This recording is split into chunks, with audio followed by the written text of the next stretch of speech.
अब सबसे पहली बुक हम निकाल लेते हैं जिसका नाम है लोलिता। मैंने जब बुक्स एंड ऑथर्स का टॉपिक कराया है तो मैंने आपको एक चीज़ बताई थी, पहले इसका प्रिंट भी देख लेना। ये बुक का लोलिता का प्रिंट है। अगर मैं आपको बुक्स एंड ऑथर्स करा रहा हूँ तो इसका मतलब मैंने आपको बोला था आपको वो बुक्स याद रखनी जो सबसे ज़्यादा कंट्रोवर्शियल रहती है और कोई ना कोई रेलेवेंस रहा होगा तभी हमारे एग्जाम में आ रही है। कई बार एसएससी में पूछी गई, बट खासकर बड़े बड़े एग्जाम जैसे उत्तराखंड पब्लिक सर्विस कमीशन में आया, यूपी पीसीएस में आया। तो ये बुक क्यों ज़रूरी है उसको हम समझेंगे, पर आपको लिए सबसे ज़्यादा इंपॉर्टेंट है कि आप क्या याद रखेंगे कि इसके राइटर का नाम क्या है। व्लादिमीर नामाकोव। कहाँ पर है इनका नाम? ये व्लादिमीर। पहला क्वेश्चन ये बनता है कि इसके राइटर का नाम क्या है। दूसरी बार हमारे जो थोड़े बड़े एग्जाम जैसे मैं बात कर रहा हूँ वहां पर पूछा गया था कि बताइए इस बुक को कौन से वर्ष में लिखा गया था 1955 में। इतनी जरूरी क्या है ऐसी बुक जो हमारे एग्जाम में भी आ रही है। अगर आप बुक्स एंड ऑथर जब मैं करा रहा हूँ तो इसका मतलब मैंने इस बुक को पहले रखा है तो इसका कुछ ना कुछ कहानी रही होगी पूरा। अगर आप बोलेंगे कि पूरे विश्व के इतिहास में अगर आप सबसे विवादित बुक की बात करेंगे तो वो यही है। ऐसा भी कह सकते हैं इस बुक का थोड़ी सी आंच हमारे भारत में भी आई थी। आंच मतलब ऐसा प्रभाव देखने को मिला था। 1955 का टाइम है, इसका मतलब हमारे प्रधानमंत्री कौन होंगे इस समय? जवाहरलाल नेहरू। और इसी समय विवाद हो जाता है जवाहरलाल नेहरू जी का लाल बहादुर शास्त्री जी के साथ। मैं कहानी क्यों बता रहा हूँ? क्योंकि आपको रट्टा ना मारना पड़े। और जब किसी चीज़ को आप अच्छे से पढ़ते हैं, मैं पढ़ा रहा हूँ आपको 2 मिनट में याद हो जाएंगी चीज़ें, पर दिमाग में सेट हो जाएगी कि बुक के राइटर कौन थे, व्लादिमीर नाबोकोव। ये कहानी एक चाइल्ड एब्यूज के ऊपर है, मतलब यौन शोषण, वो भी एक बच्ची का। उसको इन्होंने इस बुक में पोर्ट्रे कराया और ये माना गया था बड़े बड़े इतिहासकार या बड़े बड़े लोगों के द्वारा जो राइटर थे कि ये गलत चीज़ को एक तरीके से प्रेजेंट कराया है व्लादिमीर जी ने। समझते हैं इसकी कहानी, जल्दी से मैं बता देता हूँ कि आपको क्लियर हो जाए। वैसे बहुत लंबी कहानी है। इसका मेन कैरेक्टर का नाम है हम्बर्ट। हम्बर्ट पूरा नाम था उसका। हम्बर्ट एक फिलैंडरर होता है, दिलफेंक आदमी, और वो हर किसी महिला के पीछे ज़्यादातर इन चीज़ों पे जाता था, सेक्सुअल चीज़ों पे ज़्यादा अट्रैक्ट होता था। कहानी क्या होती है, उसको एक लोलिता नाम की एक लड़की पसंद आ जाती है जो 12 वर्ष की थी, और यही इस पूरी कहानी का विवाद का कारण है। जब वो लड़की को पसंद करता है तो उसको ये रहता है कि मैं इस लड़की के साथ एक बार मतलब उसके साथ मैं रिलेशन इस्टेब्लिश करूं।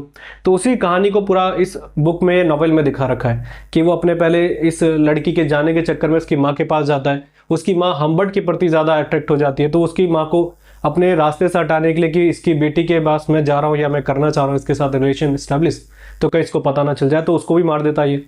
फिर उसके बाद अपने लास्ट में उस लड़की जो लोलिता नाम जिसका था उसके साथ ये संबंध बनाता है। तो ये पूरी कहानी किसके ऊपर है? लोलिता के ऊपर है। मतलब एक हम्बर्ट कैरेक्टर है जिसको माना जाता है कि एक दिमागी रूप से थोड़ा सा अलग टाइप का आदमी है।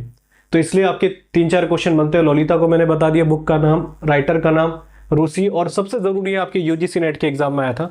मैं पेपर देखता रहता हूँ तो मैं वहां पर देखा था 1955 पूछा गया था। अब मैंने बताया जवाहरलाल नेहरू और लाल बहादुर शास्त्री जी का विवाद क्यों आया था। तो लाल बहादुर शास्त्री जी चाहते थे कि ये हमारे देश में ना आए, इसको बैन कर दिया जाए, क्योंकि जैसी बुक ये नॉवेल निकलती है तो दुनिया में बहुत फेमस हो गई। हर किसी इंसान को उस समय इच्छा रहती थी पढ़ने की। और जैसे हमने बोला आज के टाइम पे इंटरनेट जमाना, तो जल्दी जल्दी चीज़ें हम देख लेते हैं, पर उस जमाने बुक्स बहुत पढ़ी जाती थी। तो फिर लाल बहादुर शास्त्री जी कहते हैं इसको बैन करिए, हमारे देश में ये अच्छा प्रभाव नहीं देगी। पर जवाहरलाल नेहरू कहते कि नहीं, ये एक थोड़ा सा हमारे को सेक्स एजुकेशन के बारे में भी बताता है, तो हमको इसको बैन नहीं करना चाहिए। इसलिए दोनों आपस में आमने सामने आ गए थे इस विवाद को लेके।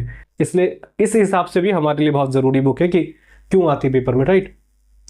अब जब मैं बोल रहा हूँ कि हम कुछ, हमारे लिए कुछ ना कुछ रेलेवेंस है किसी चीज़ का पढ़ने का, वो क्या है कि हमारे कुछ बड़ी बड़ी फेमस बुक्स रही हैं जिनके बारे में पूछा जाता है। जैसे भी एक रिसेंट के पेपर में आया था जिसका नाम है रंगीला रसूल। ठीक है, रंगीला रसूल के बारे में बुक आती है कि ये बताइए किन्होंने इसको लिखा था। जब विवादित बुकों की बात मैं कर रहा हूँ तो सबसे बड़ा अभी एमटीएस के एग्जाम में आ रखा है, इसको भी देख लेते हैं। इस बुक की कहानी क्या है, देखिए इसको देखते हैं। रंगीला रसूल को लिखने के लिए पूछा जाता है किन्होंने लिखी, तो चंपूपति जो थे, यहाँ पर आपको अगर नाम भी दिख रहा होगा तो ये है चंपूपति या चमूपति जिनको कहा जाता है। मैं कलर का चेंज कर लेता हूँ। चमूपति ये राइटर थे इस बुक को लिखने के। कोई ना कोई कारण रहा होगा जो इन्होंने इस बुक को लिखा है। रंगीला रसूल साहब से पता चल रहा है किसी धार्मिक रूप में इन्होंने उसको प्रताड़ित करने के लिए या कह सकते हो उसको टारगेट करने के लिए लिखा होगा, तो वो पंडित चमूपति थे। आपके एग्जाम में पूछा गया था राइटर का नाम, तो आप याद रखेंगे। मैं इसकी कहानी इसलिए बता रहा हूँ कि थोड़ा सा आपको याद रखने में आसानी हो जाएगी। कहानी इसकी क्या है रंगीला रसूल की, कि देखिए जब 1925 की बात है जब इस बुक को लिखा जाता है, वर्ष 1925 की बात यहाँ पे भी लिख लेते हैं तो कुछ चीज़ें आपको समझ में आएगी, क्योंकि ये भारतीय राजनीति में उस समय बहुत ज़रूरी घटना देखने को मिलती है। और मैंने आपको इतिहास में बताया हिस्ट्री के बैच में कि क्या कहानी बन जाती है। क्या होता है कि एक टाइम पे जब 1925 का टाइम था और उस समय आपको बताया सांप्रदायिक दंगे तो आम बात हुआ करती थी, हिंदू मुस्लिम हुआ करते थे, मुस्लिम लीग वगैरह आ गई थी। तो कहानी क्या हो जाती है कि एक बहुत ही इलाका था आपका यूपी के आसपास का, वहां पर ये बात देखी जाती है कि वहां से एक मुस्लिम समुदाय दो बुक या स्पेशल बात करें तो 3 बुक को रिलीज करते हैं। पहली बुक का नाम था कि कृष्ण तेरी गीता जलानी पड़ेगी, पहली बुक का नाम। दूसरा नाम था 19वीं सदी का लंपट महर्षि। ये 2 बुक आती है और जिसमें एक तरीके से हिंदू धर्म की भावनाओं को आहत किया जाता है। तो जब ये हिंदू धर्म के लोगों तक पहुंचती है तो ऑब्वियस बात है कि अगर आप किसी धर्म का मजाक उड़ाएंगे या कुछ गलत बोलेंगे तो उसका विवाद तो देखने को मिलेगा और उसका रिएक्शन देखने को मिलेगा, और वो रिएक्शन ही इस बुक का एक कारण बनता है बनने का। और इसको लिखने वाले व्यक्ति का नाम था पंडित चमुपति। एक चीज और मैं इसमें थोड़ी सी कहानी जोड़ दूं, आपके पेपर में आया है चमुपति, मैंने पहले भी इनके बारे में बता रखा, पर मुझे बड़ी हैरानी हुई कि चमुपति का नाम क्यों आया। वैसे राइटर थे, इसमें सबसे ज्यादा विवाद का कारण बनता है आपके एडिटर साहब, जो इसके एडिटर थे जिनका नाम था राजपाल। राजपाल यहां पे इंग्लिश में भी लिख देता हूं मैं। ओहो,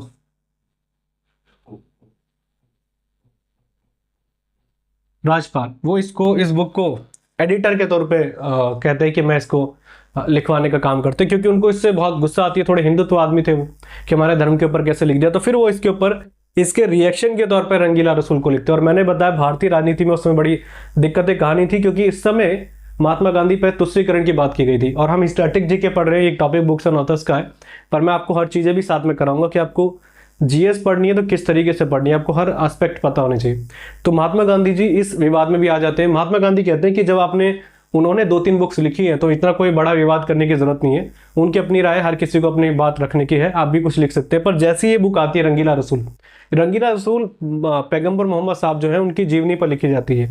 और जो इसके एडिटर साहब थे राजपाल साहब, वो कहते हैं कि मैंने पूरी फैक्चुअल चीज़ों को लिखा है, आप इनकी जो भी डॉक्यूमेंट्स होते हैं या मुस्लिम धर्म के हिसाब से चीज़ें होती है आप उसको फैक्चुअल चेक कर सकते हैं, ये मैंने लिखी है और जब तुम लिखोगे तो हम भी लिखेंगे। ऐसे विवाद आता है तो महात्मा गांधी इस पर विवाद करते हैं। ये इसकी कोई रियल डॉक्यूमेंट नहीं है कि महात्मा गांधी जी ने इस पर विवाद करा था कि आपने ऐसा क्यों लिखा।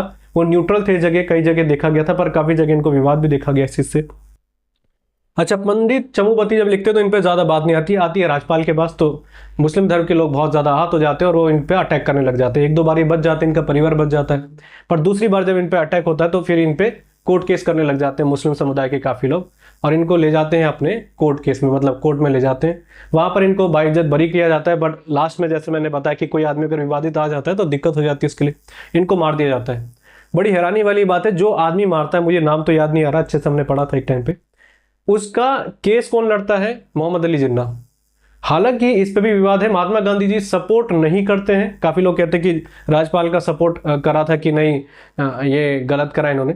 जैसे इनकी हत्या होती है तो पंडित महात्मा गांधी जी कहते हैं कि बिल्कुल गलत है, अगर उन्होंने अपनी बात को प्रेजेंट करा है, आप विवादित तौर पे आपने कोर्ट पे करा है तो ठीक है, पर आपने इतनी ज़्यादा चीज़ें क्यों करी वायलेंस के तौर पे? तो उनको वायलेंस पसंद नहीं था, तो ये चीज़ें आती है। और महात्मा गांधी के ऊपर एक आरोप लगता है कि इन्होंने मुस्लिम तुष्टीकरण की बात करी है कि जब हमने बुक लिखी तो आप हमारे भी बात उठाने लग गए, पर जैसे वो लिखते तो आप क्यों नहीं बोलते उनके लिए, ठीक है। तो ये सारी कहानी, और आपको पता होगा पाकिस्तान का था ये आदमी जिसने मारा था, मुझे याद नहीं आ रहा, राजपाल साहब जी को, और उसको फिर कोर्ट केस लड़ता है मोहम्मद अली जिन्ना, और उसके बाद फिर वो आज भी आप देखेंगे तो बहुत बड़ी समाधि स्थल बना रखे उस व्यक्ति की। तो कुछ चीज़ें हैं जो आपको समझ में आनी चाहिए हिस्ट्री के बारे में। मैंने इसलिए बताई कि आपको कहानी याद रहे, ये 2-3 बार पेपर में आया तो अवॉइड नहीं करना, ठीक है। अब इसके बाद जो हमारी अगली बुक है जिसका नाम है मोपला, वीर सावरकर साहब जी लिखते हैं। और ये मोपला के बारे में हमने कभी सोचा नहीं था कि ये बुक लिखी होगी इन्होंने, और ये रेलवेज के पेपर में आई थी, एनटीपीसी 2021 या 20 आप कह सकते हैं, जब CBT 1 का एग्जाम होता है। और इससे पहले भी मैंने आपको बताया था ग्रुप डी 2018 में आया था, SSC के एक बार CHSL में भी आया है क्वेश्चन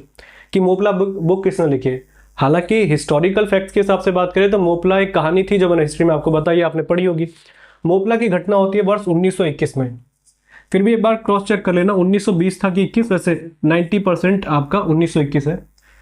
1921 में घटना होती है, और मोपला की कहानी भी जल्दी मैं बता दूं। यहाँ पर भी महात्मा गांधी जी को तुष्टीकरण का कहा जाता है कि मुस्लिम अपीजमेंट का काम करा है इन्होंने, ये विवाद आता है इनके साथ। कहानी क्या होती है कि मोपला एक जगह है केरला का, ये क्वेश्चन आ रखा है आपके SSC में, मोपला कहाँ पड़ता है। वहाँ पर हिंदू मुस्लिम, बहुत लंबी कहानी है, उसको मैं जल्दी जल्दी बता दूं। वहाँ पर हिंदू मुस्लिम के बीच में विवाद हो जाता है और फिर सांप्रदायिक दंगे होते हैं, जिसमें मुस्लिम बहुल आबादी होती है वहाँ पर, जो एक बहुत ही कम माइनॉरिटीज़ में हिंदू होते हैं, उनके कत्लेआम होता है, लोगों को मारा जाता है। कुछ लोग मुस्लिम भी मरते हैं पर उसमें ज़्यादा संख्या हिंदुओं की थी। फिर महात्मा गांधी जी, जब ऐसा आरोप लगाया जाता है कि महात्मा गांधी जी बहुत लेट गए, अगर पहले जाते तो विवाद रुक जाता।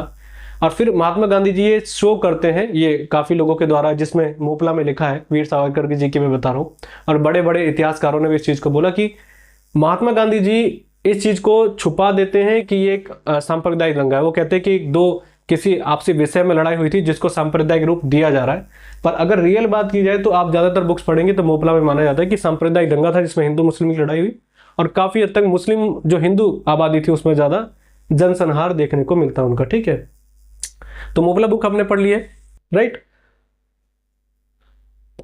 इसके बाद हम अगली चीज़ों को पढ़ लेना। देखिए यहाँ पे लिख रखा है, ये सारा चीज़ मैंने बता रखा है, मैंने अपनी पूरी कहानी आपको बता दी। इसमें मालाबार वाली जगह में देखने को मिलता है मोपला की कहानी। वीर सावरकर साहब जी के बारे में बात कर लेते हैं जो हमारे लिए ज़रूरी है। ठीक है, यह है मोपला कांड, इसको बोला जाता है, जो फोटो आपको दिख रही होगी। अब हम बात करते हैं वीडी सावरकर जी के बारे में। वीडी सावरकर जी की बहुत फेमस बुक्स हैं और एक बड़ा नाम है, आपको पता होगा भी हाल ही में रणदीप हुड्डा साहब जो है, उन्होंने, हरियाणी है वो, उन्होंने इनके ऊपर रोल प्ले करा था। और देखिए कुछ भी हो, मैं तो हर किसी को ही बोलता हूँ, मैंने पढ़ाया भी आपको, किसी भी शख्सियत के बारे में, चाहे महात्मा गांधी के बारे में हो, चाहे आपके आपके कोई भी व्यक्ति हो, जैसे हम वीर सावरकर जी की बात करें, किसी को बिना तथ्यात्मक आप गलत नहीं बोल सकते। हर किसी के पढ़ने में बारे में पढ़ना हमारे लिए ज़रूरी है, राइट। आप सीधे बोल दें कि गलत है तो ऐसा भी नहीं, कुछ चीज़ इनकी अच्छी भी थी। काफ़ी विवाद तो महात्मा गांधी जी के साथ भी था, इनके साथ भी था, बड़े बड़े नेताओं के साथ था। इनकी कुछ बुक्स के बारे में जो बहुत विवादित देखा जाता है, एक तो मोपला, जो मैंने बताया कि इन्होंने सीधे खरे अक्षरों में महात्मा गांधी जी को बोला कि इन्होंने इसको छुपाने की कोशिश करी है और इन्होंने मुस्लिम तुष्टीकरण का काम करा है। इसके बाद हम इनकी कुछ बुक्स बात करते हैं। जैसे हिंदुत्व, तो मैंने बताया बहुत बड़ा नाम रहा है हिंदुत्व के रूप में। इनको ये बोला जाता है कि हिंदू के सबसे बड़ा ऐसे लीडर के तौर पर इनको देखा जाता था, हिंदुत्ववादी थे ये, राइट। इनके बारे में एक पहली चीज मैं आगे बताऊंगा। इनके एक क्वेश्चन अभी आपके सीजीएल 2023 के पेपर में आया था कि इनका जन्म कौन से वर्ष में होता है। 1883 याद रखिएगा, बहुत जरूरी साल है ये, कई बार मैं आपको हिस्ट्री के बैच में आपको करा चुका हूँ, राइट। दूसरी बात, इनके बारे में भी ये ध्यान रखना है कि इनका निधन कब होता है। 1966, ये भी आपके रेलवेज और एसएससी में बहुत बार पूछा जा चुका है। हम इसलिए कहते हैं कि हम टॉपिक पढ़ रहे हैं तो हमें प्रीवियस भी पढ़ते रहना चाहिए। आगे हम बात करेंगे कि 1966 इनका निधन होता है और इस समय क्या क्या कहानियां रहती है, पर कुछ हम इनकी बुक्स पढ़ लेते हैं जो हमारे लिए ज़रूरी है। जैसे मैं पहली बुक इनकी बात करता हूँ, बुक का नाम है हिंदुत्व। तो उसमें इन्होंने हिंदूवादी के विचारों को रखा कि मुस्लिम लीग तो बन गई पर हिंदुओं ने आज तक अपने हक के लिए कोई बात नहीं उठाई। वो मैंने बताया कि हिंदू लीडर है तो कुछ ना कुछ चीज़ लेकर रखेंगे। इनकी सबसे ज़्यादा बड़ी विवादित कह रहा है, जो सबसे बड़ी बुक मानी जाती है और विवादित भी रहती है, the Indian war of independence 1857, 1857 के ऊपर इन्होंने बुक लिखी थी। और 1857 का जो विद्रोह हुआ था उसके ऊपर इनकी बुक लिखी जाती है और इन्होंने उसमें बहुत सारी चीज़ें बताई थी, आपने पढ़ा भी होगा, बुक कई बार आता है। अभी रिसेंट के कई पेपर में पूछी गई बुक, बहुत ज़रूरी, 6 glorious epochs of Indian history. और इसको मैं ज़्यादा डिटेल में बताता, बस ज़रूरत नहीं है, आप इतना ध्यान रखिएगा, इनके द्वारा लिखी गई है और सुपर इंपॉर्टेंट बुक है ये। इसके बाद है इनसाइड द एनिमी कैंप, और इसके बाद है आपकी हिंदू राष्ट्र दर्पण। इनमें सबसे ज़्यादा मेजर इंपॉर्टेंट आपकी ये 3 बुक हैं जो आपको ध्यान में रखनी है, the Indian war of independence, 6 glorious epochs of Indian history, और फिर है inside the enemy camp, right. हमने वीडी सावरकर जी के बारे में एक निकनेम पूछा जाता है कि इनको अन्य नाम से क्या जाना जाता है। 2018 का पेपर हुआ था हरियाणा एसएससी का, जब हमने पेपर दिया था उस समय क्लरिकल एग्जाम था वो, उसमें पूछा गया था, बताइए अभिनव भारत के नाम से भारत की कौन सी शख्सियत को जाना जाता है। अभिनव भारत, तो ये आपको इन्हीं का नाम लगाना है, अभिनव भारत इनको कहा जाता है, राइट। अब देखिए मैं इनके बारे में कुछ बताऊं कि कौन से स्टेट के थे, नासिक के रहने वाले थे ये। और अगर मैं एक चीज़ आपको इन चीज़ से जोड़ूं इनका, कि the Indian war independence book के बारे में क्वेश्चन आ सकता है कि कब लिखी थी, तो 1909 में हुआ, आपका 1857 में था, पर जैसे हमने बोला है कि फिर 1857 के बाद तो इनकी जन्म होता है 1883 में। फिर ये आते हैं, इन्होंने पूरी चीज़ों को पढ़ा, फिर इन्होंने इस चीज़ों को लिख के रखा, राइट। अब हमने बोला नासिक में इनका जन्म होता है, अभिनव भारती के नाम में, या इनको अभिनव भारत के नाम से भी जाना जाता है। जन्म इनको 1883 में होता है, मृत्यु इनकी 1966 में होती है। और 1966 से आपको 3-4 चीज़ों को रिलेट करना है, यही हमारा पढ़ना होना तरीका होना चाहिए। आप हिस्ट्री पढ़ रहे हैं, स्टैटिक भी पढ़ रहे हैं, आपको ये होना चाहिए बार बार रिलेट करें। 1966 में देखिए 3 चीज़ें मेजर घटना होती है। पहले तो हमारे वीर सावरकर साहब जी, वीडी सावरकर जी का निधन होता है। इसी साल हमारी बहुत बड़ी शख्सियत रही है लाल बहादुर शास्त्री जी, उनका निधन होता है इसी साल। आपका मैं कलर चेंज कर लेता हूँ ना। वीडी सावरकर जी के बाद आपके होमी जे भाभा जी, इनका निधन होता है। पर इसी साल भारत की एक बहुत बड़ी अचीवमेंट देखी जाती है कि हमारा पहला मिस वर्ल्ड टाइटल हमें देश को मिलता है, और वो लेकर आती हैं रीता फारिया जी। रीता फारिया की स्पेलिंग एक बार चेक कर लेना, रीता फारिया। 1966 में हमारा पहला मिस वर्ल्ड का टाइटल आता है। ठीक है, क्वेश्चन कई बार आ रखा है। और 1966 से अगर आपको पता होगा तो आपको ये भी ध्यान होना चाहिए कि हमारा ADB, एशियन डेवलपमेंट बैंक, जिसका हेडक्वार्टर मनीला में है, उसकी स्टैब्लिशमेंट भी इसी साल होती है। हमने पढ़ रखा है ये चीज। तो इन चीजों को आपको रिलेट करना है कि आपस में कुछ कहानियां जोड़ रहे तो एटलीस्ट हमारे दिमाग में बैठे तो सही। देखिए, एक चीज अगर मैं इसमें बोलूं, जैसे मैंने होमी जे भाभा जी के बारे में बताया, आपको पता है न्यूक्लियर साइंस प्रोग्राम के जनक भारत में किनको कहा जाता है? होमी जे भाभा जी को कहा जाता है। और क्योंकि इन्होंने बड़ी बड़ी चीज़ों की एस्टेब्लिशमेंट करी थी, मैंने बहुत सारी कहानियां आपको जोड़ी थी इनके साथ। जैसे हमारे यहाँ परमाणु ऊर्जा आयोग जो पहला हुआ था, उसके चेयरमैन बनने वाले व्यक्ति यही थे। हमारे यहाँ जो आपके न्यूक्लियर साइंस के चीज़ों में हमने काम करे थे, वो सारी चीज़ों में इनके नाम आज पे देखा जाता है। और 1966 में यूएस की कॉन्स्पिरेसी के तहत इनके निधन हो जाता है। साल बहुत बार पूछा गया। और देखिए, एक चीज मैं आपको और क्लियर कर दूं, 1966 में इनका निधन होता है, और उसी साल बार्क जो था, जिसको आज के टाइम में बार्क कहते हैं, भाभा एटॉमिक रिसर्च सेंटर, 1954 में इसकी स्टैब्लिशमेंट हो गई थी। पर श्रद्धांजलि के तौर पे इसका नाम रख दिया जाता है भाभा एटॉमिक रिसर्च सेंटर 1966 में। क्वेश्चन आ रखा आपके पेपर में कि बार्क जो था, परमाणु ऊर्जा आयोग जिसको कहा जाता था, उसका नाम किस वर्ष बार्क रखा जाता है? इसका हेडक्वार्टर ट्रॉम्बे महाराष्ट्र में है। और किनकी श्रद्धांजलि को देते हुए? हमारे होमी जे भाभा। और लाल बहादुर शास्त्री जी की भी आपको पता है कॉन्स्पिरेसी के तहत निधन होता है, हत्या कही जाती है। वैसे आरटीआई के तहत कहा गया था, पर कुछ चीज़ें उन्होंने हमें आज तक पता नहीं चल पाई। ठीक है, तो मैं थोड़ा साइड हट जाता हूँ, एक बार आप देख लीजिए कि कुछ चीज़ें छूटे ना यहाँ पे। राइट, हो गया हमारा। मैं इसको क्लीन कर देता हूँ। देखिए, मैं एक चीज़ बताऊँ आपको, जब भी कोई चीज़ पढ़नी है, जैसे मैं कलर चेंज कर लेता हूँ इसका, ये हम जैसे इसको पढ़ रहे हैं हिंदू राष्ट्र दर्पण, मैंने बोला आपको कहानी रिलेट करके आनी चाहिए। कोई भी चीज़ पढ़ रहे हैं, जैसे हमने 1966 पढ़ा, मैंने 4 चीज़ आपको करा दी। चल, हमारा टॉपिक रहा यही बुक्स एंड ऑथर्स, पर आपको पढ़ना है मल्टीपल टाइम रिवीजन करके। क्यों होता है? क्योंकि हम कुछ टाइम पढ़ रहे हैं, फिर हम, आपको पता है जीएस ऐसा सब्जेक्ट है, आप डेली नहीं पढ़ सकते। तो जब भी आप कोई चीज़ पढ़े तो बार बार उसको रिलेट करने की कोशिश करें कि हाँ, ये मैंने इस तरीके से इसको रिलेट करा था। अभी आपके रिसेंट सीजीएल 2024 के प्रीलिम्स के पेपर में आता है कि ये दर्पण संस्था की नींव रखने वाले हमारे कलाकार कौन है? दर्पण, इसको ऐसे लिखा जाएगा, दर्पण। ये डांस एकेडमी थी, और इसकी नींव कहाँ रखी जाती है? सूरत में रखी जाती है। एक बार क्रॉस चेक कर लेना एक बार। वैसे गुजरात था, गुजरात में ही सूरत है आपका, जितना मुझे याद है सूरत है, पर फिर भी देख लेना, पूछा गया कौन से स्टेट में था। वैसे स्पेसिफिक जगह पूछेंगे तो सूरत मैंने आपको बता दी। राइट, अब एक चीज और है यहाँ पर, अगर हम गुजरात पढ़ रहे हैं कि दर्पण की स्टैब्लिशमेंट होती है, कौन रखती है? मृणालिनी साराभाई जी। मृणालिनी साराभाई, यहाँ पे इनका नाम ऊपर लिख लेते तो थोड़ा आसानी होगी बताने में।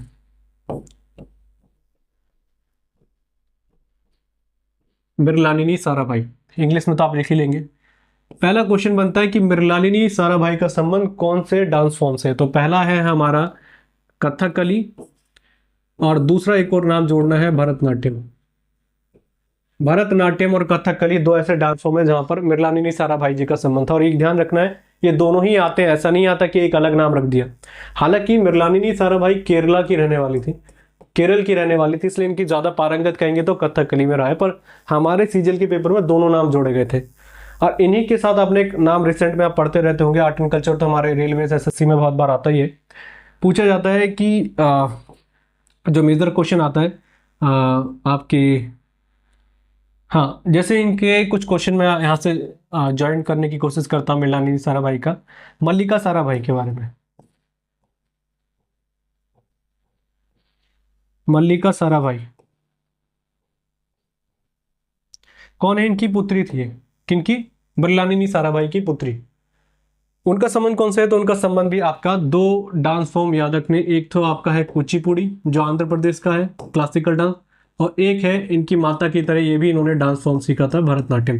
तो ये दोनों भी चीजें जोड़ी गई थी। मृणालिनी साराभाई की बेटी थी मल्लिका साराभाई, बहुत बड़ा नाम है आज के टाइम पे, आप देखेंगे तो बड़े बड़े पुरस्कार इन्होंने जीते हैं।